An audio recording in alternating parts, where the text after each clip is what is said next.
Hello everyone. आज हम study करने वाला है feedback inhibitions. Feedback inhibition enzymology का ही टॉपिक है। एंजाइम का रेगुलेटरी पार्ट होता है फीडबैक इनहिबिशन। अभी तक हम एंजाइमोलॉजी में डिफरेंट टॉपिक्स ऑलरेडी स्टडी कर चुके हैं। बेसिक ऑफ एंजाइमोलॉजी क्या होता है, एंजाइम इनहिबिशंस क्या होते हैं, रिवर्सिबल इनहिबिशंस क्या होता है, इरिवर्सिबल इनहिबिशंस क्या होता है, ये सब हम ऑलरेडी स्टडी कर चुके हैं। तो आज का वीडियो बेस्ड होगा फीडबैक इनहिबिशन पे। किस पे बेस्ड होगा? Feedback inhibition. फीडबैक इनहिबिशन क्या होता है? इनहिबिशन हम ऑलरेडी पढ़ चुके हैं। इनहिबिशन मतलब कोई इनहिबिटर्स मॉलिक्यूल एंजाइम की एक्टिव साइड या एक्टिव साइड के अलावा other than active side allosteric side पे जाके बाइंड हो जाएंगे और उस एंजाइम की एक्टिविटी को स्टॉप कर देंगे। उस इनहिबिशन को क्या कहा जाएगा? रिवर्सिबल भी हो सकता है, इरिवर्सिबल भी हो सकता है। तो हम इनहिबिशन ऑलरेडी स्टडी कर चुके हैं। उसी इनहिबिशन में हम आगे देखते हैं फीडबैक इनहिबिशंस। इनहिबिशंस और फीडबैक इनहिबिशंस में क्या डिफरेंस है?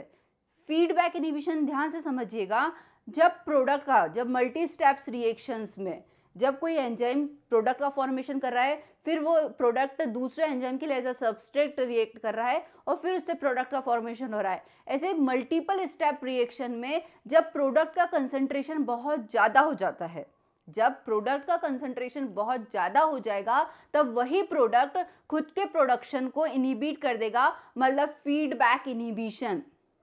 खुद के ही प्रोडक्शन को इनहिबिट कर देना ताकि वो जो प्रोडक्ट है वो एंजाइम की एक्टिव साइट के अलावा other than active site allosteric site पे जाके बाइंड हो जाएगा, जिससे क्या होगा? एंजाइम की एक्टिव साइट में कुछ चेंजेस हो जाएंगे और अब प्रोडक्ट का फॉर्मेशन नहीं होगा। आई होप आपको क्लियर होगा। ध्यान से समझिएगा फीडबैक इनहिबिशन क्या होता है। फीडबैक इनहिबिशन एक टाइप का रिवर्सिबल इनहिबिशन होता है। रिवर्सिबल इनहिबिशन होता है। रिवर्सिबल इनहिबिशन आपको नाम से ही समझ में आ गया होगा। रिवर्सिबल इनहिबिशंस क्या होते हैं? रिवर्सिबल इनहिबिशन में इनहिबिटर एंजाइम से नॉन कोवेलेंट बॉन्ड के थ्रू बाइंड होते हैं। किस बॉन्ड के थ्रू बाइंड होते हैं? नॉन कोवेलेंट बॉन्ड के थ्रू। इनहिबिटर्स और एंजाइम के बीच में नॉन कोवेलेंट बॉन्ड का फॉर्मेशन होता है। इस टाइप के आपके इनहिबिशंस क्या कहलाते हैं? Reversible inhibitions. मतलब इजीली ब्रेक हो जाएंगे और आप उस एंजाइम को रीयूज कर पाओगे। एंजाइम्स वापस से क्या हो जाएंगे? रीयूज्ड हो जाएंगे। तब उस टाइप का इनहिबिशन होता है रिवर्सिबल इनहिबिशन। तो फीडबैक इनहिबिशन भी कैसा है? एक टाइप का रिवर्सिबल इनहिबिशंस है। अब फीडबैक इनहिबिशन में होता क्या है? फीडबैक इनहिबिशन का बहुत मोस्ट इंपॉर्टेंट एग्जांपल आप ग्लाइकोलाइसिस से इजीली समझ सकते हैं। ग्लाइकोलाइसिस मल्टी स्टेप प्रोसेस है।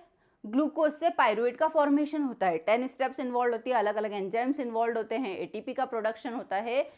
इसमें यदि पायरुवेट का प्रोडक्शन ज़्यादा हो जाए, सपोज पायरुवेट प्रोडक्ट का फॉर्मेशन ज़्यादा हो जाए, तब वो खुद की ही प्रोसेस को स्टॉप कर दे, खुद के ही प्रोडक्शन को स्टॉप कर दे, तब वो इनहिबिशन क्या कहलाएगा? Feedback inhibition.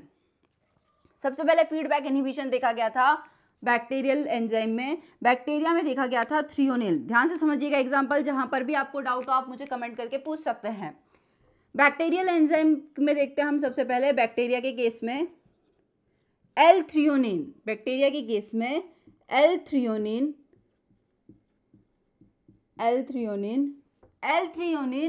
5 स्टेप्स के थ्रू एल आइसोल्यूसिन में कन्वर्ट होता है। ए, बी, सी, डी, अलग अलग सबस्ट्रेट जो एंजाइम के लिए अलग अलग प्रोडक्ट का फॉर्मेशन प्रोडक्ट की तरह यूज होंगे।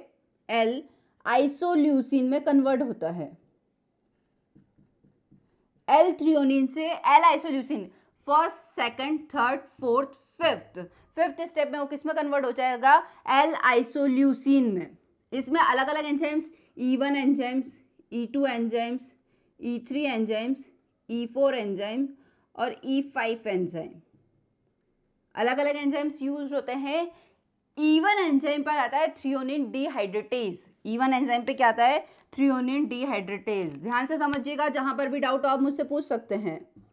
थ्रियोनिन डीहाइड्रेटेज। एल थ्रियोनिन से फर्स्ट सबस्ट्रेट बना, ए बना प्रोडक्ट, ये प्रोडक्ट दूसरे एंजाइम्स के लिए एज अ सबस्ट्रेट यूज होगा, फिर उससे प्रोडक्ट का फॉर्मेशन हुआ। E3 एंजाइम के लिए ये एज अ सबस्ट्रेट यूज होगा, फिर इससे प्रोडक्ट का फॉर्मेशन हुआ। E4 एंजाइम के लिए ये एज अ सबस्ट्रेट यूज हुआ, फिर इससे प्रोडक्ट का फॉर्मेशन हुआ। फाइनली हमें प्रोडक्ट क्या मिला? आइसोल्यूसिन। प्रोडक्ट का फॉर्मेशन क्या हुआ? आइसोल्यूसिन। तो अब ठीक है, प्रोडक्ट का फॉर्मेशन हो गया, तो क्या हुआ? जब धीरे धीरे ये स्टेप्स बार बार चलती जाएगी तब प्रोडक्ट का फॉर्मेशन इंक्रीज हो जाएगा, बढ़ जाएगा। एल आइसोल्यूसिन का प्रोडक्शन ज्यादा होने लगेगा। जब एल आइसोल्यूसिन का प्रोडक्शन ज्यादा होने लगेगा तब ये एल आइसोल्यूसिन फीडबैक कर इनहिबिशन करेगा। ये E1 एंजाइम की एक्टिव साइट के अलावा एक और साइट होती है एलोस्टेरिक साइट। एक्टिव साइट के अलावा एक और साइट होती है एलोस्टेरिक साइट।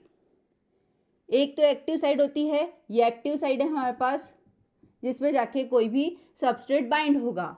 एक्टिव साइट के अलावा किसी भी एंजाइम में हमने देखा था एक और साइट होती है रेगुलेटरी साइट, जिसे कहा जाता है एलोस्टेरिक साइट। ये क्या है इसकी? Allosteric site. अब क्या होगा? जब एल आइसोल्यूसिन प्रोडक्ट का फॉर्मेशन बहुत इंक्रीज होने लगा तो ये प्रोडक्ट थ्रियोनिन डिहाइड्रेटेज की एक्टिव साइट के अलावा एलोस्टेरिक साइट पे जाकर बाइंड हो गया। जैसे ही ये थ्रियोनिन एल आइसोल्यूसिन इसकी एलोस्टेरिक साइट पे जाके बाइंड हो जाएगा तब ये क्या करेगा? एक्टिव साइट में कुछ कन्फर्मेशनल चेंजेस कर देगा। एक्टिव साइट में कन्फर्मेशनल चेंजेस हुए मतलब अब वो E1 एंजाइम सबस्ट्रेट से प्रॉपर बाइंड नहीं हो पाएगा और अब प्रोडक्ट का फॉर्मेशन क्या हो जाएगा? डिक्रीज होने लगेगा या प्रोडक्ट फॉर्मेशन कम होने लगेगा। मतलब एल आइसोल्यूसिन का प्रोडक्शन कैसे होने लगा? कम होने लगा या इनहिबिट हो गया। कैसे हुआ? आई होप आपको क्लियर होगा। बैक्टीरियल एंजाइम की बात करते हैं, सबसे पहले स्टेप में हमने देखा एल थ्रियोनिन से एल आइसोल्यूसिन 5 स्टेप प्रोसेस होती है, 5 स्टेप्स में बनता है, 5 स्टेप्स में बनता है, जिसमें हर स्टेप्स पे अलग अलग एंजाइम्स होते हैं।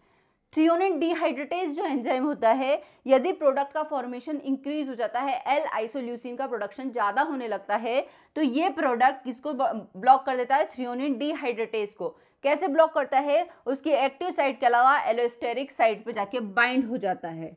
जैसे ही एलोस्टेरिक साइट पे जाके बाइंड होगा, एक्टिव साइट में चेंजेस हो जाएंगे और अब प्रोडक्ट का फॉर्मेशन कम होगा या प्रोडक्ट के फॉर्मेशन को उसने इनहिबिट कर दिया। तो इस टाइप के इनहिबिशन को कहा जाता है फीडबैक इनहिबिशन। क्या कहा जाएगा इसको? Feedback inhibition. तो ये तो हमने बैक्टीरिया की बात की, क्या ह्यूमन में भी फीडबैक इनहिबिशन होता है? बिल्कुल होता है, बिल्कुल। ग्लाइकोलाइसिस सबसे बेस्ट एग्जांपल है फीडबैक इनहिबिशन का। ग्लाइकोलाइसिस सबसे बेस्ट एग्जांपल है फीडबैक इनहिबिशन का। जब ग्लाइकोलाइसिस में हम देखते हैं ग्लूकोज से ग्लूकोज 6 फॉस्फेट का प्रोडक्शन होता है, ग्लूकोज से ग्लूकोज 6 फॉस्फेट का प्रोडक्शन होता है किसकी प्रेजेंस में? हेक्सोकाइनेज एंजाइम की प्रेजेंस में।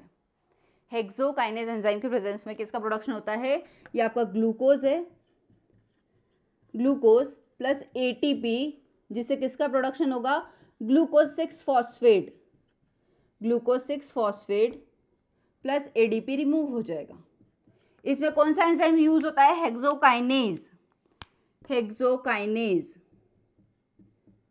अब कैसे फीडबैक इनहिबिशन होगा? यदि ग्लूकोज 6 फॉस्फेट का प्रोडक्शन ज्यादा हो गया, ग्लूकोज 6 प्रोडक्ट का फॉर्मेशन होता जा रहा है, जितना हम ग्लूकोज इंटेक कर रहे हैं ग्लूकोज का इजीली ब्रेकडाउन होता जा रहा है, फास्टली ब्रेकडाउन होता जा रहा है, एनर्जी प्रोड्यूस होती जा रही है, ग्लूकोज से ग्लूकोज 6 फॉस्फेट बनता जा रहा है। बट अब हमें ग्लूकोज का ब्रेकडाउन करने की जरूरत नहीं है, क्योंकि ग्लूकोज 6 फॉस्फेट ऑलरेडी बन चुका है, स्टोर्ड फॉर्म में हो चुका है। तब उस कंडीशन में क्या होता है? जब प्रोडक्ट का फॉर्मेशन ज्यादा हो जाता है तो ये ग्लूकोज 6 फॉस्फेट किसको इनहिबिट कर देगा? हेक्सोकाइनेज को ही इनहिबिट कर देता है, क्योंकि उसकी एक्टिव साइट के अलावा एलोस्टेरिक साइट पे जाके बाइंड हो जाता है। और जैसे ही एलोस्टेरिक साइट पे जाके बाइंड हो जाएगा, अब ग्लूकोज से ग्लूकोज 6 फॉस्फेट नहीं बनेगा।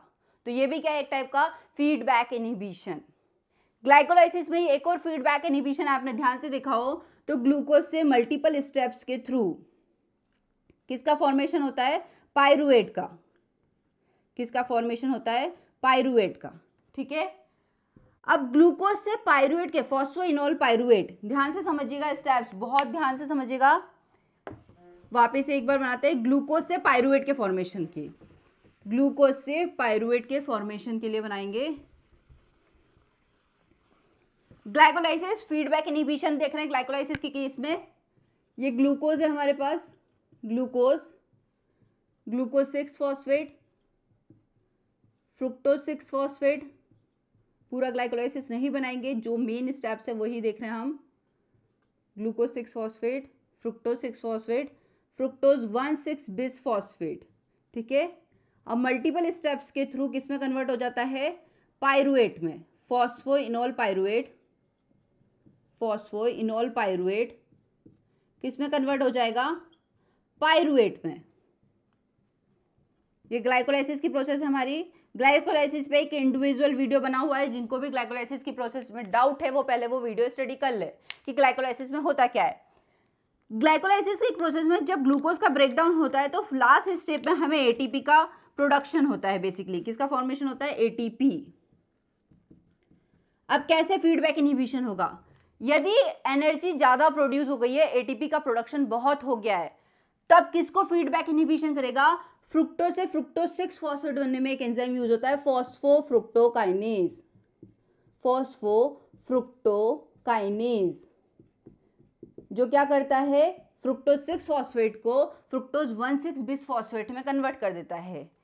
एटीपी का हाई अमाउंट, यदि ज्यादा से ज्यादा अमाउंट में एटीपी का प्रोडक्शन हो रहा है तो ये एटीपी, ये energy as a feedback inhibition work करेगी। किसको ब्लॉक कर देगी?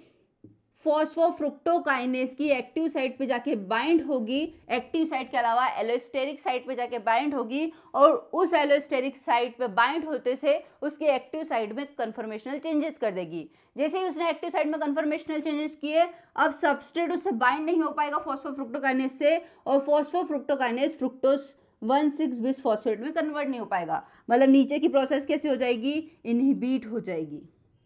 और ये इनहिबिशन किसने किया है? एटीपी ने। Higher amount of ATP produce हो जाएगी। यदि एनर्जी ज्यादा से ज्यादा प्रोडक्शन होने लगेगा एनर्जी का, तो उस कंडीशन में भी ATP as a feedback inhibition का वर्क करेगी। एटीपी क्या करेगी? फॉस्फोफ्रुक्टोकाइनेज जो एंजाइम है उसकी एक्टिव साइट के अलावा एलोस्टेरिक साइट पे जाके बाइंड हो जाएगी। जैसे ही एलोस्टेरिक साइट पे जाके बाइंड हो जाएगी, उसकी एक्टिव साइट में कन्फर्मेशनल चेंजेस होंगे, जिससे अब वो सबस्ट्रेट फ्रुक्टोज 6 फॉस्फेट को फ्रुक्टोज 1,6 बिस फॉस्फेट में कन्वर्ट नहीं कर पाएगा। फ्रुक्टोज 1,6 बिस फॉस्फेट में कन्वर्ट नहीं कर पाएगा। और यदि फ्रुक्टोज 1,6 बिस फॉस्फेट में कन्वर्ट नहीं कर पाएगा, फ्रुक्टोज 1,6 बिस फॉस्फेट में कन्वर्ट नहीं कर पाएगा, मतलब ग्लाइकोलाइसिस का आगे का पाथवे नहीं चलेगा। अब ज्यादा से ज्यादा अमाउंट में एटीपी का प्रोडक्शन नहीं होगा। तो ये होता है फीडबैक इनहिबिशन। जब हायर अमाउंट में ही प्रोडक्ट का फॉर्मेशन खुद की ही प्रोसेस या खुद के ही प्रोडक्शन को इनहिबिट कर देता है, तब वो इनहिबिशन क्या कहलाता है? Feedback inhibition. आई होप आपको ये वीडियो बिल्कुल हेल्पफुल होगा आपके स्टडी के लिए। यदि ये वीडियो आपके स्टडी के लिए हेल्पफुल है तो प्लीज़ वीडियो को ज़्यादा से ज़्यादा लाइक करें, चैनल को ज़्यादा से ज़्यादा सब्सक्राइब करें, ताकि चैनल ज़्यादा से ज़्यादा स्टूडेंट्स तक पहुंच पाए और वो इन वीडियो से अपने नॉलेज को अपडेट कर पाए कि क्या है मेन फीडबैक इनहिबिशन। तो आई होप ये वीडियो आपके स्टडी के लिए बहुत हेल्पफुल होगा। Thank you.